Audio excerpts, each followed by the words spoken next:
think the guys have done really well. No one would have given us a chance after the first 4 rounds because we were winless. But the guys have managed to turn it around. We knew that if we could gather a certain amount of points in the last 5 games, that we would have an opportunity in the last round, and that's exactly how it stands at the moment. We're just pleased that the guys have stuck to the guns, and I think particularly in a game on Friday night where points difference was important, as well as obviously getting a bonus point, and the anxiety that we went through waiting for that game to restart. So we're just happy that we're in with a shot, and if we can get a full house of points on Saturday against the Cheetahs, who knows what can happen because we're in the playoffs. Looking at the Cheetahs, obviously they qualified overseas already. That could make them a dangerous side on Saturday. Yeah, they are dangerous, and as we found out against them in Bloemfontein, if you give away penalties and you're ill-disciplined, they're going to punish you. That all 4 tries that the Cheetahs scored against the Pumas on Saturday from line-out. So it's going to be important that we remain disciplined in our performance, so that we don't have to stop maul after maul after maul, which is what they're really good at. What has been the reason for the turnaround?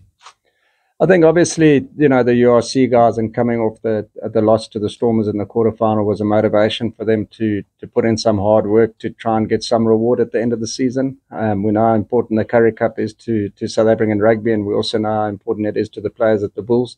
So, that's been a big motivating factor for them. We do understand that it's been a long season for them, but at the same time, you can go on holiday with a Currie Cup in the back of your mind, or you can go on holiday with disappointment. And I think we chose to go the other way. Oh, good. Yeah. All right. Online family. Leighton, I haven't seen you in a while, so could you kick us off, please? This meeting is being recorded. Thank you very much. Hello, Sean. Hello, Leighton. Sean, just looking at this last game, you've spoken about the full house of points, but first and foremost would be just to register that win, to give yourself the chance, because you still have your fate in your own hands. Yeah, very much so. It's always been in our hands for the last 5 rounds. We knew that if we can get to 40 points or 41 points, that we'd be in with a shot in the semi-finals. So, we were happy with the win. We're just also extremely delighted that we were able to finish the game on Friday night, because obviously there's always that concern that the game gets abandoned and you share 2 points each, which would not be enough for us to qualify for the semis. So destiny is in our own hands, and obviously we put a good performance together on Saturday against the Cheetahs. They're in with a shot to win it at the end. I mean, just like over the last, you mentioned now, 5-6 rounds. A lot of guys they really put up their hands. You guys could probably not have asked for more from the side. Individuals stepping up, especially after disappointment of URC ending like that. A lot of individuals stepped up and put their hand up. Yeah, very much so. I think it just shows the tenacity of the group. They want to do well. The individuals want to grow. We talk about the Bulls being a young team. When you've got a tight 5 that's under the age of 25, that is pretty young, and they're learning, and they've just got better and better with the more they've played. So, we talk about players playing too much, but at the same time, the more you play, the more you learn. And I think that's what this team has done. And, to score 10 tries against a Griffins team that hasn't been beaten well this year, is an awesome achievement. Sorted, Leighton. Thanks. That's all from me for now. Cool. Thanks. Thank you. Ken Ballen.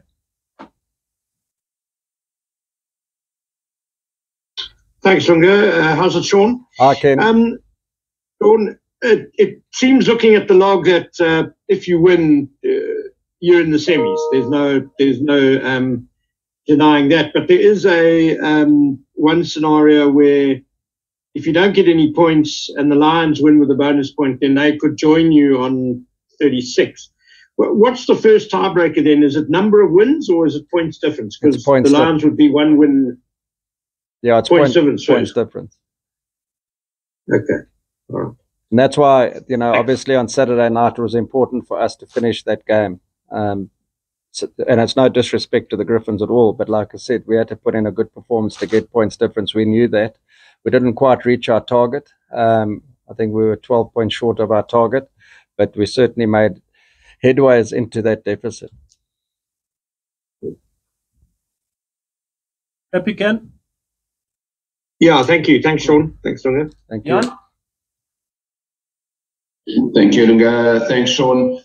Sean, you touched on what makes the Cheetahs dangerous for their ball and their game. What are the aspects of your game you think that needs to improve this week and going into the potentially going into the playoffs to make you a Currie Cup champion team?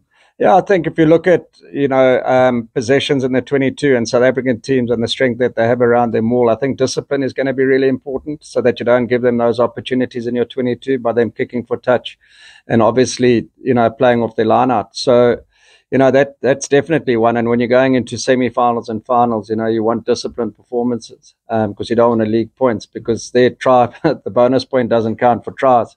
So, yeah, I think discipline is key. At the same time, if you look at our defense in the first 33 minutes before the lights went out, it wasn't the standard that we set ourselves. So we're going to have to be really good there because they're not only a mauling team, they do counter-attack well. We also know that they've got a good kicking game, especially with Rowan Pienaar there. And they do have good kickers in the team, full stop. So, we need to look after that. They outkicked the Pumas by 15 kicks on the weekend. They put a lot of attacking kicks in. So that is a threat for us coming into this game on Saturday.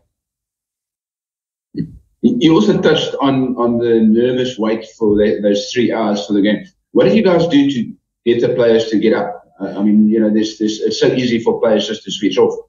Yeah, it is. I think everyone was just anxious to get the game over with on Friday night, whether it was to give the guys the weekend off on Saturday and Sunday. But when the lights came on, the guys were elated. They were cheering in the change room. They just wanted to get back on the field. So there was a difference in the standard of play prior to the lights going out. And when we went back to the field, there was a lot more urgency and the work rate was a hell of a lot better from the players. So I think that was a bit of a thank you for the lights to come back on.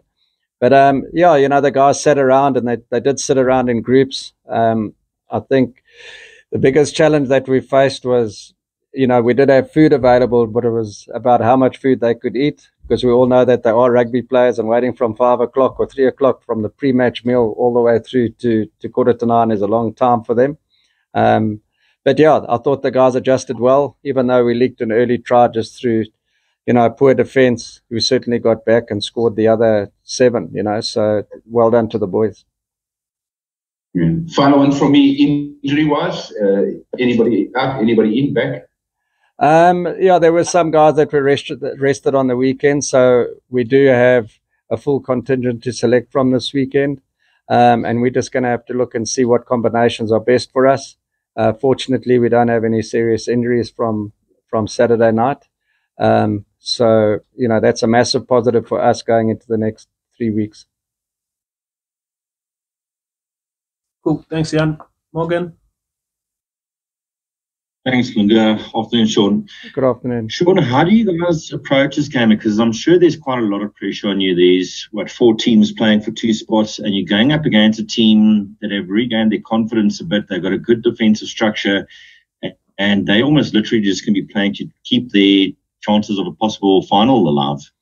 Yeah, so we're well aware what their motivation will be. If the Sharks have got a tough game down, I think it's in Cape Town. They've got a tough game on the weekend and anything can happen there. Obviously, Western Province will be hurting after their defeats on the weekend, and they're always a team that will bounce back. So, yeah, the Cheetahs have got something to play for and something really important. But at the same time, so have we. So we know what we have to do. We know what we're facing, and we need to focus on our performance rather than worry about, the outcome of the game. Because if we play well and we do the little things right, the result will take care of itself. Thanks, Sean. Cool. Thank you, Morgan. Thanks, Morgan. Sbusi from Chigelis. Thanks, Lunga. How's it, Sean?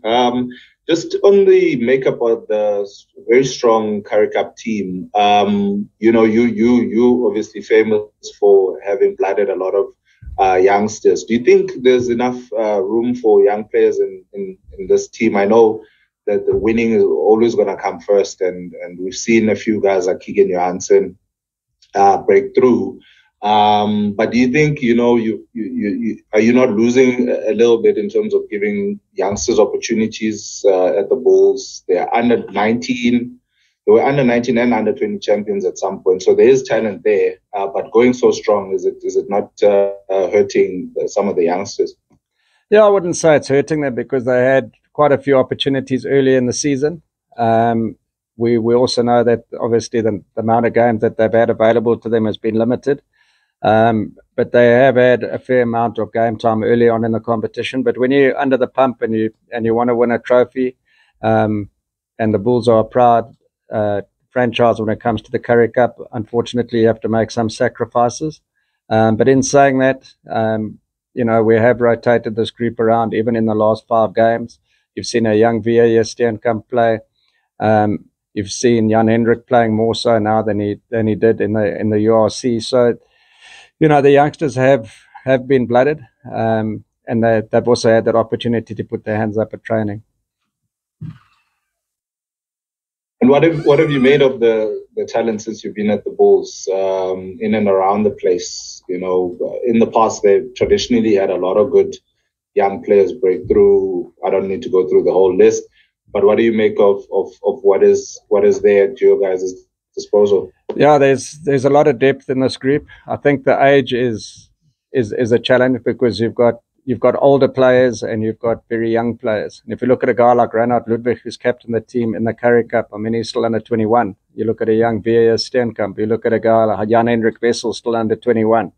There's a lot of depth in this province, and it's about them gaining experience. And I think this Currie Cup has helped them. So we all know and aware that the Bulls junior systems are strong. They played in the under-20 final earlier in the year. They've made it through to the under-19 final now, but those guys are going to have to, step up their preparations to try and make it into the senior squad. But at the same time, the youngsters that are in our squad have had ample opportunity to develop themselves.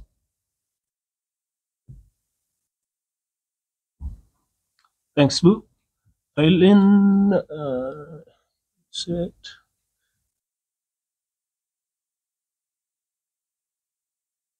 Okay, so Valiant's question, she cannot speak because her mic is not working, is how much does the result in March, the 32-7 to the Cheetahs, going to inform what happens this week? Okay.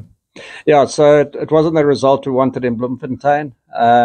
We also didn't have our strongest team on the field, but that's not an excuse because at franchise level, you should be able to compete with your entire squad of 50.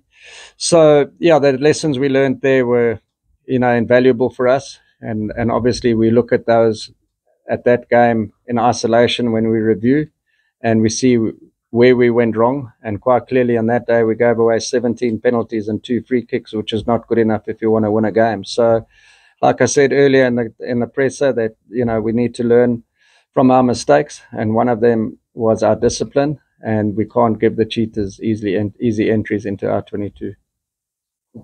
Thanks, Coach. Thank you, everybody. Thank you.